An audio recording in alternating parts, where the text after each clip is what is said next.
So good afternoon and welcome to the Square at Fondazione Cini. It's our web TV studio during HomoFaber here in Venice. And in this room we host during the whole event designers, artists, experts, of course artisans, to talk about their work, their vision, their creations. Some of them are directly related to what's shown in the exhibition, some of them not, but they have important and interesting things to say and insights to share and experience to tell us about. And that's one of the things we're going to do today. This week, Venice is hosting the Venice Glass Week, which is a festival of artisanal glass making. And glass, of course, is a significant presence in the whole HomoFaber exhibition as well. So in this session, we're going to look at the intersection of glass crafts and design, which is a space that at the same time allows for innovation, but while preserving also very strong traditions of glassmaking. And we have two guests. We're going to hear first from a French designer, Emmanuel Babled, whose activity is inspired with personal, direct engagement with the materials and the artisans. He goes to see the places where the materials come from for his work and where the artisans work, and works directly with them. He has collaborated with a host of manufacturers. I just mentioned Baccarat and Bulgari and Venini, but many others. And he comes from Lisbon, where he has located his studio, although he has a different background than Portuguese. Then we'll have a talk about a question that is becoming central to glassmaking and to artisanal and craftsmanship in general. And that's, of course, the question of sustainable practices. How sustainable is craftsmanship today? And we're going to discuss glass today, but we could extend the discussion further. And we're going to do that with Maria Sparre Petersen, who's from Denmark. She's an artist, a craftsperson, a scholar, and she has led an interesting research project about using recycled glass to do new glass pieces, new creative glassmaking projects. And then we're going to have a discussion with both of them. So let's just jump right in. Emmanuel, the stage is yours. Thank you for coming. Thank you.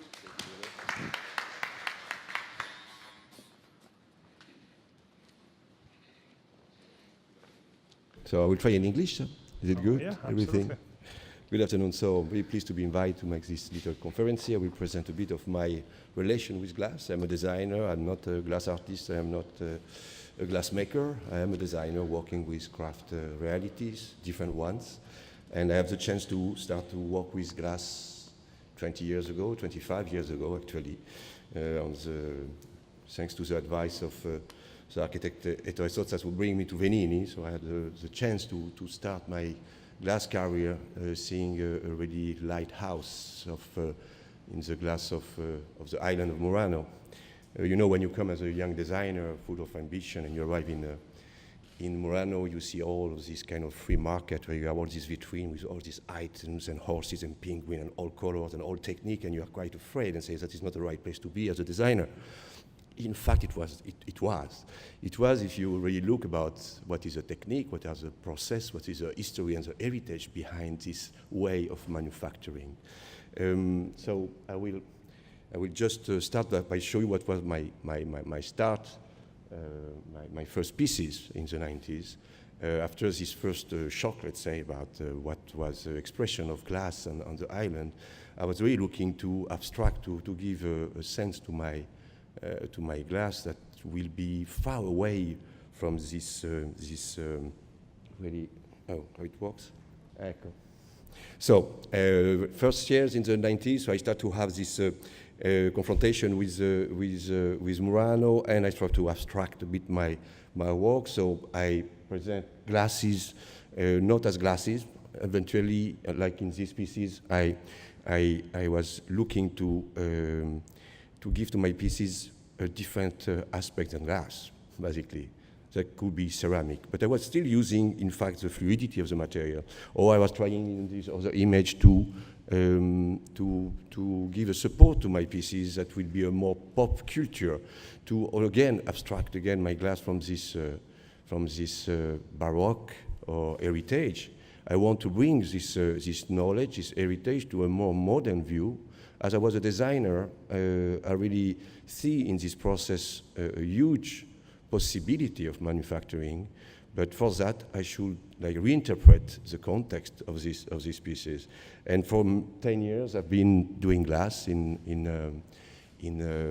Murano, using as a scenography in my office, going around in different production places, also in Czech Republic, also in India, in the Hell of Firozabad, looking how mans around the world were using glass. And it was always a bit the same instrument, the same way of proceeding.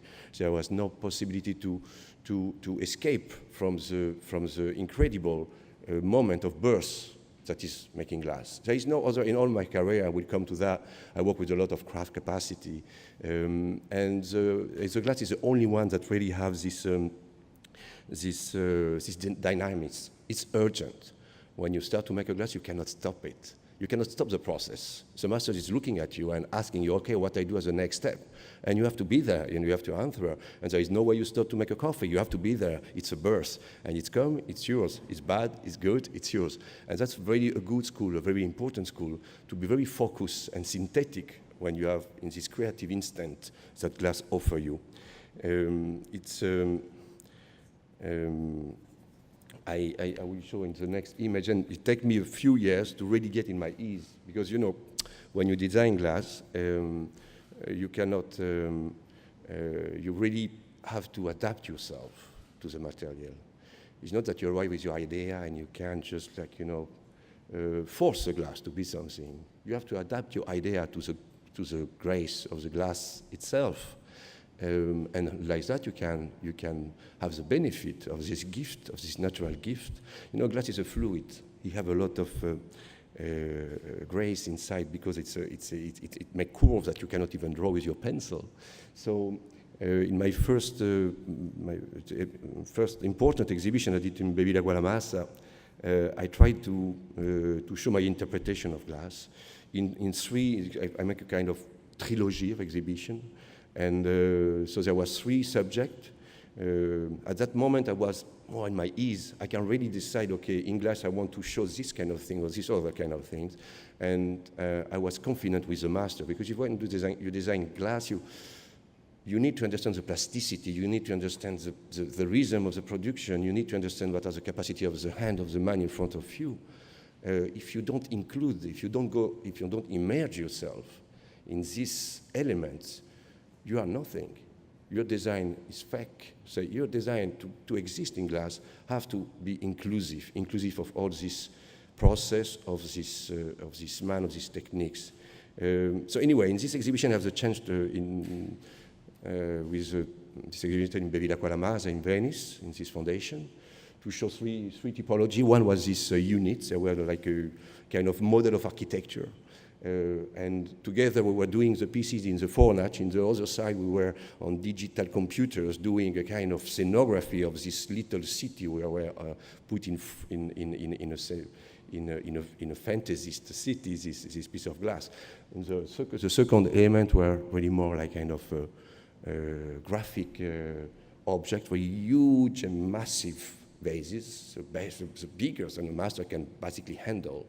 And using all technique like morine, like you normally do millefiori or this kind of well-known expression of the Renaissance glass, I tried to find other more, let's say, light expression of this old technique. And the third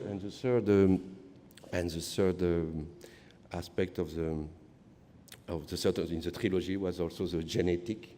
There were another totally different interpretation where there was hole and trompe, and there were organs. There were objects that seems alive somewhere, because of course the fluidity of the glass gives you this capacity, And what is very important, you see, I put a drawing before, because that was my drawing before I did the pieces.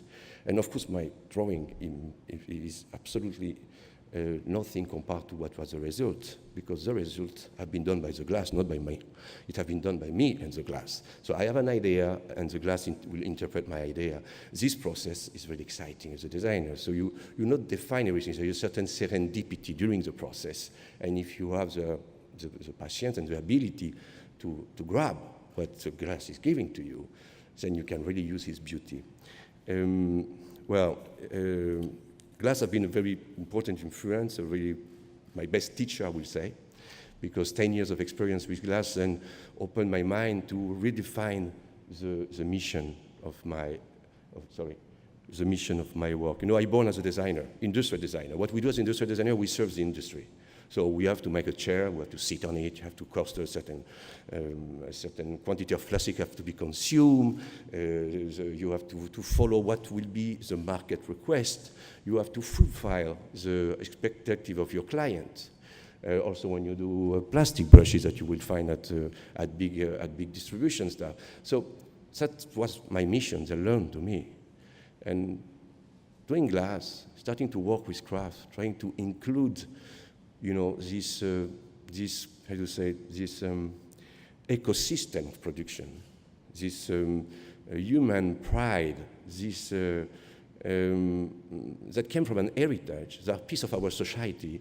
I finally understand that another possible mission for a designer would be not to design product to fit better the market, but to enhance, to give value, to valorize this incredible capacity, knowledge of the humankind that is this excellency in craft, that the market cannot consume, the market cannot consider. It's too expensive, it's out of the market, it will not be understandable by the market. So why about me as a designer trying to go to this place, to this territory, to immerse myself in these people and understand what they are able to do, and then start my product there, start my project there. So my project will be inclusive of the human reality and not on a market necessity. So we were inside the design project and the mission I have as a designer. And so glass basically learned me that we can have a different attitude. Of course, we are following a market. Of course, we want to, you know, to put on the market our pieces, but it's not the point. The point is how we can bring in the future this heritage, how we can make it existing in a contemporaneity. And not only, you know, it's not about, you know, celebrating the tradition. I don't want to celebrate and to repeat the tradition. I want to bring in something that really people will like today. And that's the effort I am trying to do in other, and you know, when you do a product in plastic, you have in front of you a marketing, you have a business plan, you have whatever you have. Here, when you're in front of a piece of glass, you have a group of people. And we take the coffee together in the morning, we talk about the project, and we start to do it. It's just a piece of life, you know, it's not a piece of market. So anyway, I did that, and I repeat this attitude in many other different territorial capacity, doing marble in Carrara, doing bronze in the Lombard Fornach, or doing working with Scandinavian cabinet maker, and learning also there from them, from their capacity, and work together in four hands to bring our object to a success that will be meaningful of my design, but also meaningful of their capacity. That we see some image of this. Okay, and another aspect I want to say in this little presentation is technology. You know, we see craft and we see this heritage and this old stuff, and we see, but in fact it's not an old stuff, it's a way of living, it's a way of manufacturing, it's not an old stuff, the craft. The craft is part of our quotidianity. We just are today maybe a little far away from the context of the craft, because after the Industrial Revolution, I mean, or before the Industrial Revolution, everything was crafted. And if you have to have an object, you have to, in somewhere, to have an experience to get it. No, you just click on your internet, or you go in a big shop and you buy your stuff. You don't know absolutely nothing about it. You don't know how it has been made. You don't know anything. You're just consuming a function. Okay. Nowadays, I think craft so have to be pursued, have to be bring in our future, because it's also a philosophy of life, I guess. And craft is not opposite to technology. So it's what I want to introduce about technology. Technology could be a help also to bring this craft capacity in a more modern view. On two situations. On the production itself, like you see, this is a chandelier I did in Murano, I continue to do. It's an explosion, a super density. I did it on a computer, of course, and it's a nightmare for a manufacturer to do such an object. There is not one piece that's the same. But because of the digital conception, because of the laser cut, because of a certain kind of instrument and tools we can add to the glass making, we can get out from the normal orthogonal way to do a chandelier in Murano from the 17th century. So we can make some things that, because of technology, we will be able to control better a certain kind of composition. Or the same, this is another object I did with Venini, collection osmosis. In this case, because of technology, we are able to blow the glass in his natural beauty, and then we scan in 3D, we will capture this beauty, and we will curve it in the marble. And in fact, the two pieces are perfectly fitting one in the other, like the shoes of Cinderella. There is one unique piece of glass, and there is one unique piece of marble. They fit together. It seems the glass have blown away the marble, but of course it's not true. But that's a new kind of sensation that we give because technology is in between these two craft activity and in my project. So it's not antithetic, is what I mean. Technology can be new tools. And you know, when I work a lot in Murano, in this case in Carrara, this is another example of these osmosis pieces. It's a console. Okay, this is another example. To carve marble, we make a lamp that is 3 millimeters of marble. You cannot do that with a hammer. Of course not. You can do that with a little, robot that will go slowly to take away the material in marble, and so you can have this 10 kilos lamp that is made of a piece of marble. That's so fantastic, so incredible. We cannot do that only by hand. But listen well, this is done by a craftsman. This from the beginning to the end. At a certain point in his toolbox, he has a computer too. That's it. So we have to also try to understand where we can mix this digital technology, at least in my experience. It has been an important instrument to find new paths, to bring a certain kind of craft aspect in modernity. This is another last example in carving. This is a drawing of this stone. This stone is a magic coffee table that always stands flat, horizontal. If you sit on it, you will get inclinated. She's organic forms. She should normally be inclinated, but because of the algorithm, we can calculate how to change the gravity point of this stone. So magically, this stone will always stand flat. And okay, this is something you cannot just invent by your hand. You need this tool. And the tool, in a way, gives me the possibility to invent this new functionality of the object, or this new magic of the object. I come back to glass, and I will finish with that because I think the time is running. Yes, glass. So glass, I said, it's a lot of human action, choreography, fluidity of the material, but it's also color. Especially Murano is about color. And I would like to present you this last project I did last year with Venini again. You know, Venini is well known to be a forge with 16 color every morning. It's a huge thing, 16 color in the pot, liquid. It means a huge consume of energy, of course, to keep this color in liquid, but it's an incredible palette. So, and in this project, Pyros, what is quite important for me is that it's a kind of, it's really meaningful about the involvement as a designer with the team. So I arrive in the morning at 7 o'clock in the morning, we look at the color, I find my inspiration through the color, we speak with the team, we start to say, okay, we go for this blue tone or this red tone, okay, you take the blue, you take the red, you take the yellow, and we start, and it's a choreography. And I am there directing them, saying, okay, put this color here, and then this color here, and then this color there. I don't see anything. Everything is incandescent. Everything is orange. I don't see the color. I just imagine them. And then we put the pieces in the oven. I will see the day after. But that's how. And so this involvement. I show you some of these pieces. So every day, each one are like 30 kilos pieces. They are huge piece, and that captures the glass. So I show this project, not because it's the last one, but because it's very meaningful for me about a huge problem that we are fronting now, and that I hope the world can have conscience, because we are losing color. You know, I did one piece in this collection, Pyros. It's albino, I call him. It's achromatico, officially. This piece lost its color. It's what is happening in Murano, it's what is happening in all European glass because of the new restriction and regulation.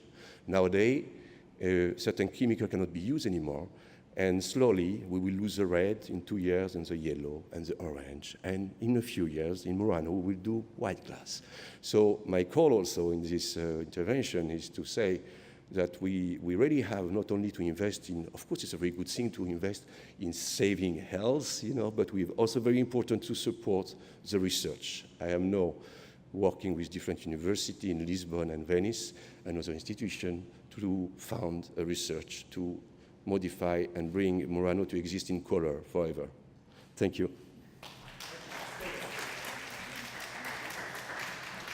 Emmanuel, before you step out, thank you for this. I'm going to come back then in the discussion about the chemicals and plenty of other topics you have touched upon, but I was intrigued by a couple of things you have said, and one is particularly one about glass interprets your idea, or you said it differently even. You said you cannot force glass to your drawing, you have to adjust the drawing to the glass, and of course there is the whole collaboration with the artisans.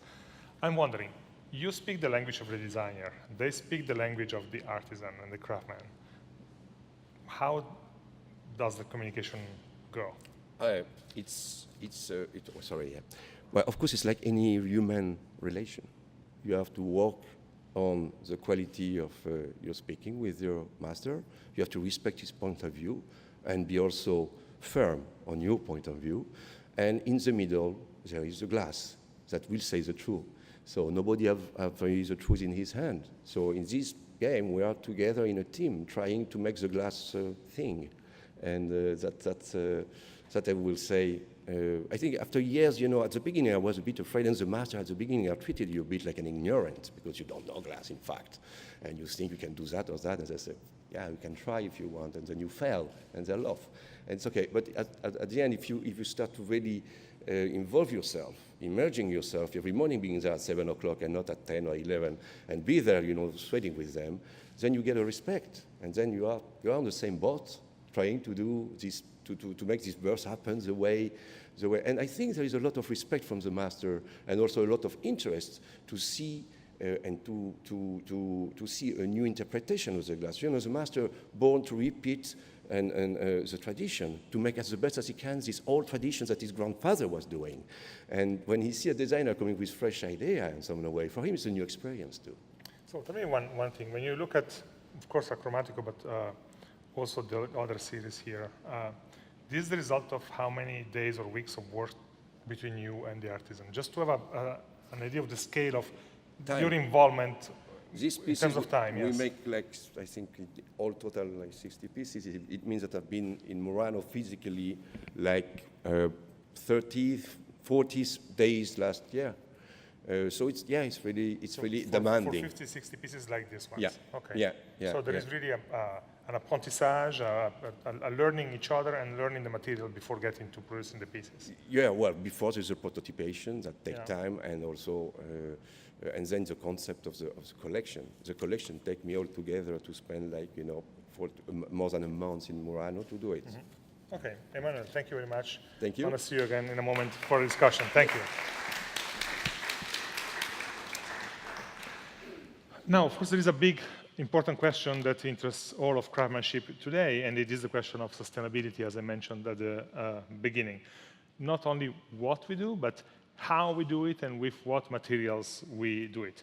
The question is, are traditional practices and current practices sustainable? Are they not? If they're not, how can we change them? Should we change them? And that brings up, of course, the question of materials. Which kind of materials do we use, and which kind of materials should we be using? And then that has cascading effects about the techniques, about the results, about the aesthetic possibilities that the designer has if the choice of material is restrained or limited in a way or another. So Maria Sparre Petersen has led an interesting experiment with a group of students at the Royal Danish Academy of Fine Arts. It's a limited experiment. It tackles one very specific thing, but it reveals a lot about how should we think about designing glass differently. Maria, tell us about it.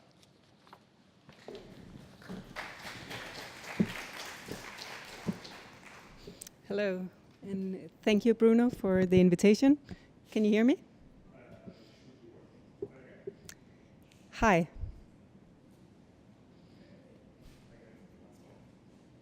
Hello.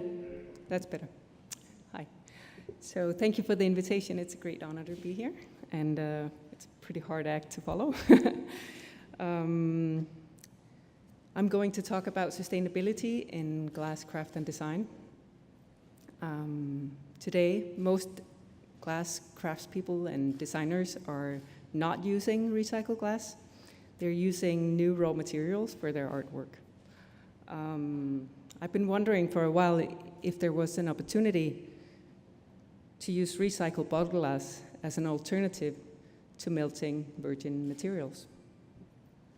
The question, of course, is prompted by a number of considerations, the main one being how we can contribute to sustainable development. Yes. So I'm a glass maker.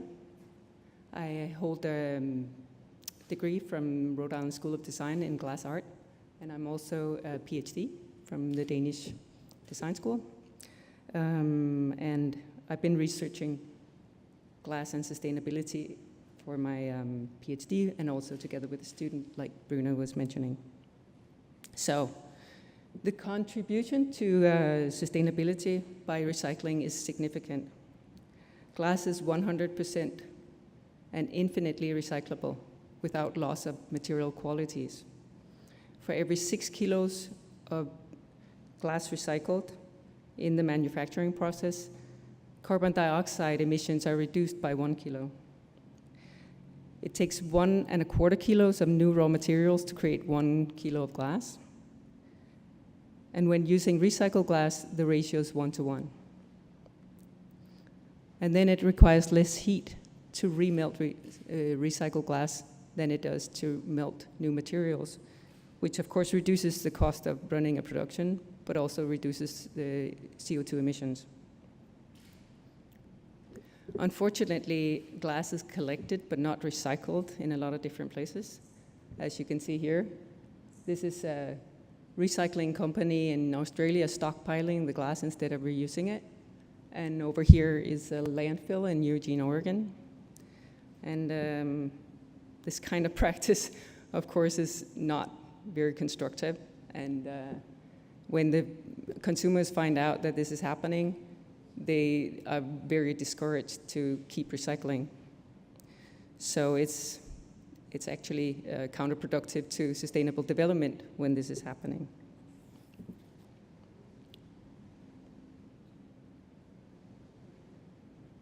Oh, here we go. There. So the reasons to recycle are numerous. However, within artistic fields, and this is true also for glass, craft and design, which is my field, professionals consider aesthetic autonomy and innovation paramount. And this is often in conflict with considerations of sustainability that is, by definition, adding constraints. A common misconception is that it is impossible to generate a product line of a decent quality in this material, and that the use of waste bottle glass will dictate the aesthetics of the outcomes. And the outcomes will end up looking recycled like these Mexican glasses.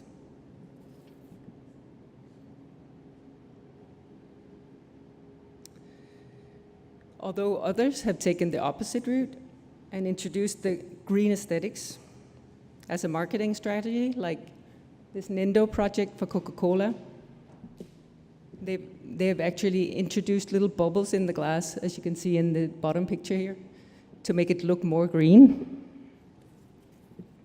I'm communicating. There we go. In the beginning of the studio glass movement, they were in fact using recycled glass as their main material in lack of a better option.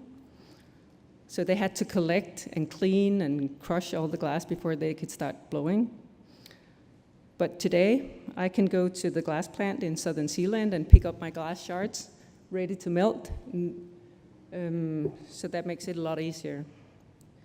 So keeping in mind the main question of whether we can use recycled glass and still be innovative, creative, and not limited in our aesthetic freedom, we've been running a series of experiments at the Royal Danish Academy of Fine Arts, which is where I work, to investigate whether recycled bottle glass can expand rather than restrict aesthetic innovation.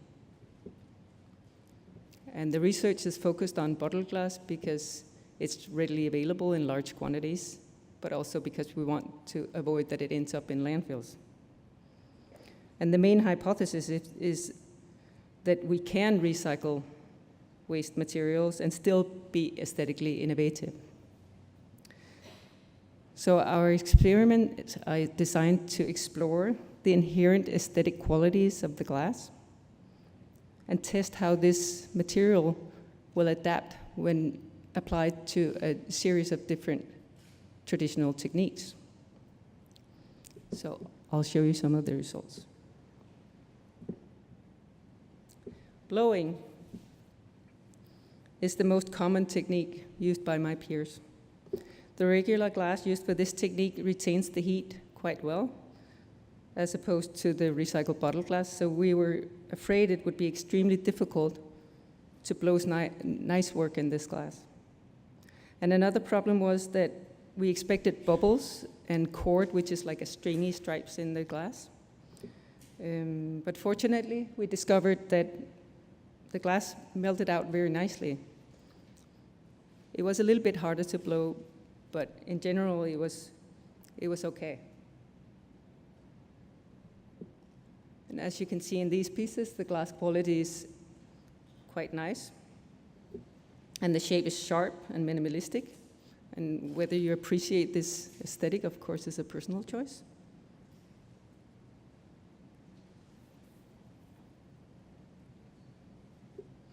Hot forming is a similar technique to blowing. You also do it on a pipe. But the glass is kept solid and sculpted into shape.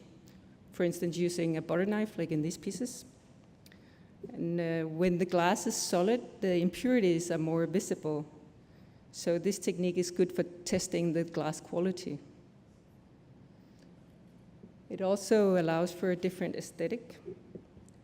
These pieces are a little bit more bulbous and organic than the previous pieces that I showed you. Perhaps a little bit more humorous even. And then there's fusing.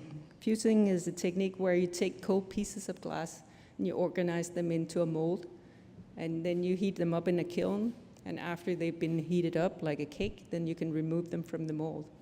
And the mold can actually be reused again and again, so it's a really nice technique.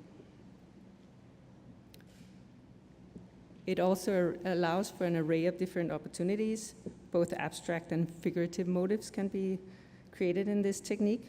And in these particular experiments, we were taking advantage of a particular quality of this material that is called devitrification, which is an effect that happens when you heat up this type of glass, where it turns into crystals on the surface, which makes it translucent rather than transparent on the surface. So that's what we've been playing around with here.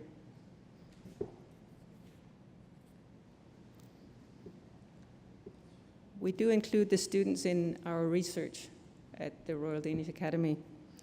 And in this project, they've been creating digital forms in the computer.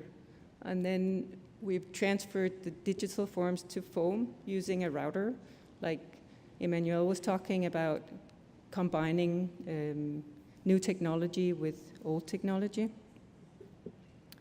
And after we turned the forms into foam, then we took a plaster cast of the foam, then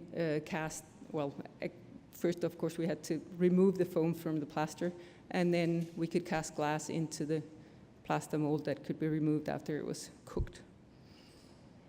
And we take pride in encouraging our students to learn the new technologies, because combining the new and the old technologies are giving great possibilities for aesthetic innovation.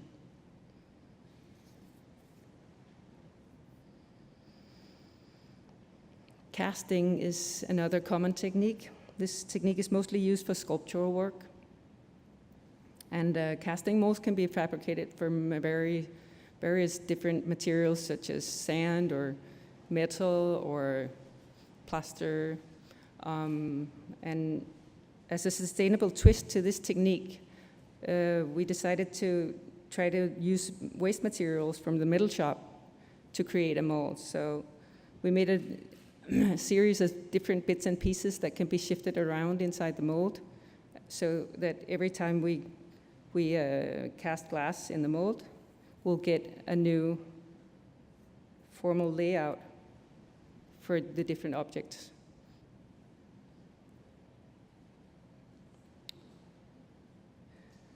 Another method for casting involves creating a plaster mold that's heated up in the kiln, and then you gather glass in the hot furnace, and then you transfer the glass to the kiln and knock the piece of glass into the mold inside the kiln when it's all hot.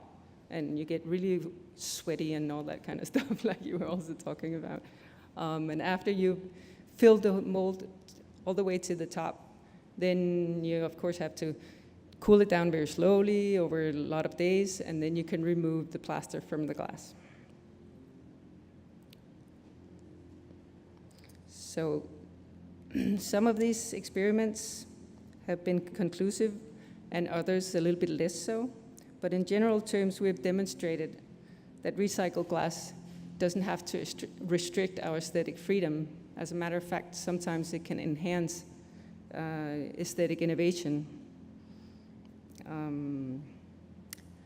And then, because sustainability has become so trendy that it's often influencing the aesthetic judgments of the outcomes, we decided to do an experiment where we submitted some of our results to a juried exhibition without mentioning the fact that they were made from recycled glass, just to see if the aesthetic quality would be sufficient to pass a jury. And it did with this piece. Thank you.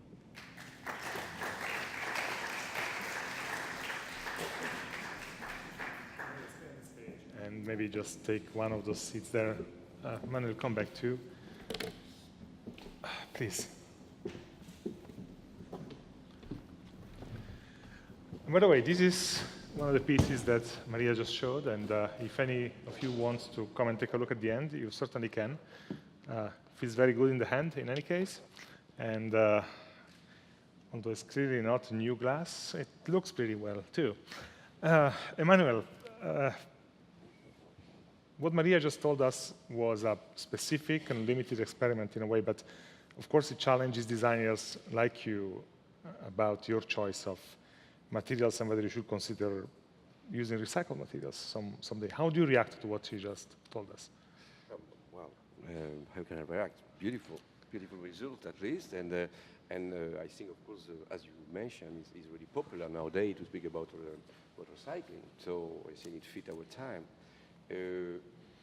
I don't see this in my practice in Murano possible, because when you make colors and you make specific tones of color, I mean it's years and years of experiment and recipe to get this special rose or this special amber or this. So, well, it's another kind of goal, of course. So, recycling, by the way, in Murano, there is very strong disposition and regulation how glass will be safe, because there is a lot of chemical you use when you make a fusion in glass. There is a lot of smoke, there is a lot of filters, because it could be dangerous for the health. So it's more about that I will care, because anyway you need it. What is, glass is not, it's sand at the bottom. It's we are not like using incredible material. It's very poor. What is a really important cost in glass is the energy we consume to fuse it. Yeah. And this energy we will consume both when we recycle glass and when we make new glass. I mean, maybe on a less important function, but still, where is the more emission that came from. Maria, I found interesting that you said at the end that despite some of the experiments were more successful than others, somehow there's a potential even for expanding creative possibilities. My impression is that even if every glassmaker in the world, craft glassmakers in the world, shifted to recycled glass, overall it would still be a very little impact. Maybe an impact in principle, but little impact. And I want to hear you on that point. And then the second point is, isn't this more about kind of opening up a new venue rather than replacing the venues that already exist? Like opening up a new way of doing some of the work, but which doesn't replace, just adds or expands. Right. The first question about how big of an impact we do Yeah. as designers, of course, is if you look at the numbers, it's minuscule compared to the window industry, for instance. So the reason why I'm doing this research is more to show that it is a possibility. It's a route that we can go if we decide to do so because we want to do so, and not necessarily because we're making a huge impact. Of course, there's the idea of being a trendsetter, which is the trickle-down theory is talking about how when designers, craftspeople, artists are doing something, then the 99% is going to follow. But I believe more in the fact that you want to act locally and thinking globally and acting because of your own opinion and not necessarily because you think that you can change the whole world. Mm-hmm. The other question about expanding aesthetic innovation or expanding aesthetic spaces of opportunity is of course crucial because we want to create new visions for how the world could be in the future. Whether we work in glass or whether we work in wood or any other material, we want to be able to think about new ways that the world could be in the future, like also Emmanuel was talking about. Yeah. Yeah, I just want to add that anyway, of course, it's not the impact of the work of your students that will be important, it's a sensibilization of a question. And that is, I think, to inspire people is more what we are able to do. Of course, we cannot change, we are a drop only in the full planet, so what we can do is just give example. It's just to inspire people, and I think that's already a good pretext to use recycled glass in your practice, in this case, with your student. Let's touch upon the last point you made, because we are in Venice, glassmaking here is big, it's traditional, it's colorful, yet you said there is really a problem with that the artisans are encountering more and more. It is about the chemicals they've been using for decades and centuries, arsenic, cadmium, other things that are now considered toxic, are basically being phased out or made illegal. You said literally used the word risk of extinction, the risk of extinction, which is a strong statement. So what's happening and what can we do? It's a fact. I mean, in 2 years, the cadmium will be restricted, regulated, and it means because these laws that are very positive in Europe are about tracing chemical and avoiding that we will smoke them or will breathe them, you know. But they are indiscriminate. They will not consider if you have big industry or you are a small artisan in Murano. Small artisan in Murano, what they can do is they say you cannot use the cadmium, he doesn't have any possibilities to make research himself. He's a small artisan, he will close. He will do something, he will open an hotel, and that will be done. And if we don't take care and be conscious, it's such a small industry, such a fragile industry. If you think Murano has 20,000 workers in the 60s, it's 600 today. So it means it just remains like, you know, a flower of it. Yeah? It doesn't have any impact politically because there are too little workers. There is not enough interest to save it.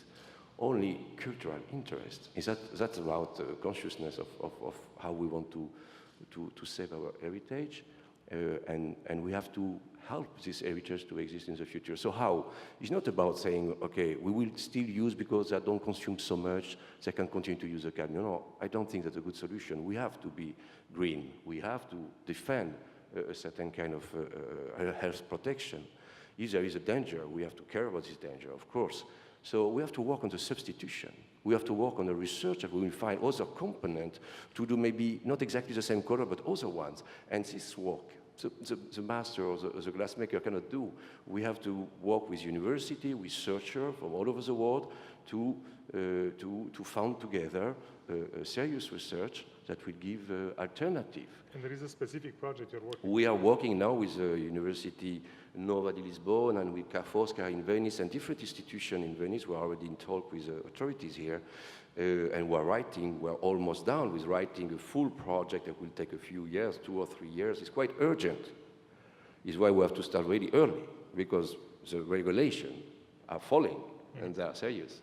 So it's why I really get the occasion to mention this, because as I am a designer, as I'm using from 20 years Murano, and many other people are part, we have to really, my work as a designer is not only about using the glass, it's not only working with the glassmaker, it's also understanding what is implication. I have to design also, be part of the design of the future of Murano, and also understand this chemical problem, and go to the authority and try to make a project with the university. And it's not about designing a nice glass. So you're saying the designer has a responsibility to make sure that artisans will still be there in the future to provide the skills for its designs. If I want to design glass, and if I think it's a good thing to continue and to proceed, I absolutely have to be involved at different level, not only on an artistic level. Okay. I have to be involved. As I'm involved when I work with the craft territory in Sicily, I see different kind of problem in capacity, and this is part of the ingredient of my project. Not only the form, not only my presence, but how it will be in the future to work with this situation. I want to talk more about technology in a minute, but and then take some questions if there are any. But just one more question for you, Emmanuel, about failure. Failure. Because you said before, when we had this short exchange after your talk, that of course you need time to learn how to work with the artisan and learn the materials and the techniques, and things don't always work out the way you would like them to. And then you said also in your talk that when you include artisans and craftsmen into your process, you don't only include them, but you include an ecosystem of production, an historic heritage, the pride of these people, all these kind of elements. And then you try something and it doesn't work. That big vase comes out and it's actually not only is not what you expected, but it's actually wrong. Just break, maybe. Okay, so give us a little bit of sense of how you, in this relationship with the artisan, you deal with the element of failure, of things not working.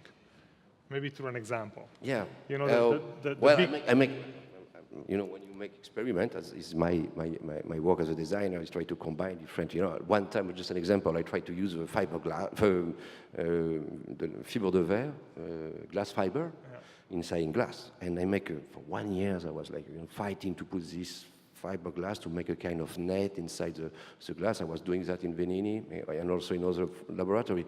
And they don't have the same compatibility, you know? So the glass fiber is more hard. So when you mix them with a normal glass of Murano, you work at hot process, beautiful, you put it in the oven the day after, everything is disappear.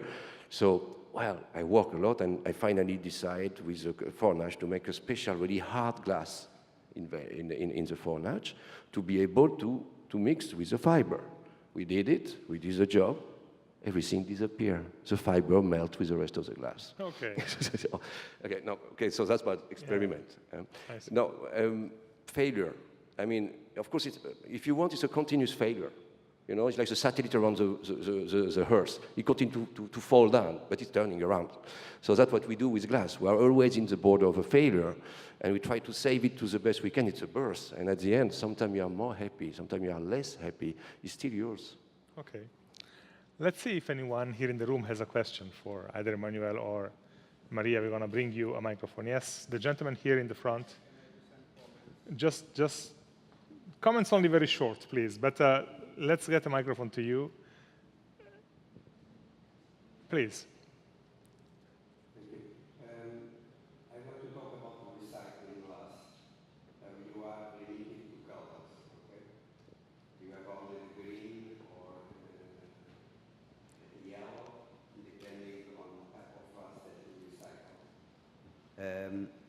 You told that it's very hard also to work.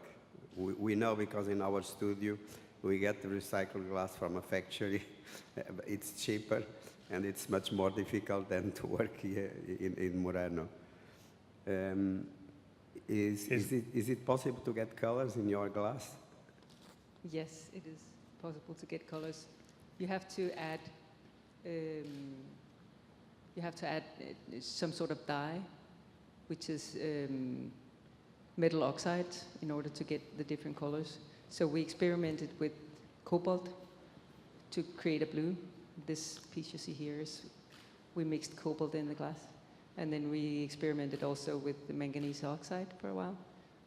And that created a purplish color to the glass. It also, when you add the metal oxides, it gets a little bit easier to blow because it retains the heat a little bit longer. So it is possible to change the colors. And if you want a clean white color, you have to add a particular type of metal oxides, so you get the green tint out of the glass. Maria, on the issue the gentleman mentioned about recycled glass is harder to work than new glass, can you comment on that? It's not really depending on whether it's old or new, it's depending on which type of glass it is. The glass that we're recycling is bottled glass from the regular recycling stream. In the glass studios in Denmark, we normally use a barium crystal, which is incompatible with the recycled bottles. So that's what you're talking about, the difference between the barium crystal and the recycled glass, I assume. And there is a difference. It's a little bit harder to work the recycled bottles, I agree. Anyone else? Yes, the gentleman here in the front.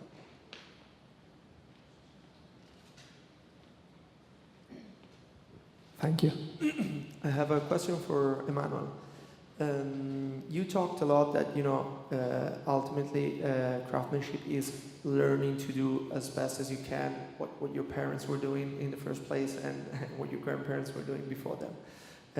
Where do you see craftsmanship and glass making going in the next 10 to 20 years? With the aid of new technologies, and of course those are powerful, tool in the toolbox that one can have. Where do you see the role evolving, not just for the designer, but for the craftsman and for the artisan as well? It's a really difficult answer. I don't know. I don't know where we're going. I hope that will still exist.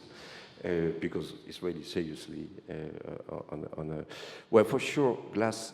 When it was in the 60s or in the 40s, it was Murano was doing light bubble or glasses for drinking, and then Murano more and more make decorative object, and more Murano will go on an exclusive kind of product because to sustain the cost of it, you cannot anymore be competitive with large distribution piece of glass. You can find in this, I will not make name, but you can find beautiful colored glass vases in huge brand you find all over the world, and they cost €5. How you can compete? So of course, Muranos need to evolve on a more exclusive and more cultural content. Not anymore only in a functional content that it was in the 60s.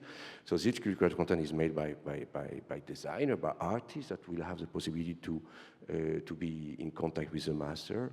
That's a work we do, especially with brand I work with Venini. It's a lot about this involving external people from Murano to work with the master to create this plus value to the object. About technology, it's true that it's very difficult to use technology in glass because a computer in a format doesn't fit. There's nothing to do, the glass is the master. And so computer could be used for other computer and digital technology, and our modern time of digital technology can be used to distribute the product, to make it available, because if we make a product that is very exclusive, and it's only for a really tiny market that will appreciate it, this tiny market is not on your sidewalk, but if you take it in the global world, it's a huge market.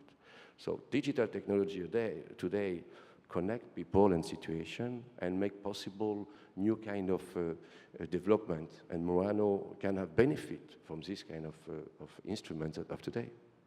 And we want to end on this this note because we're really running out of time. So Emmanuel, thank you. Maria, thank you very much. Thank you. Thank you, Bruno.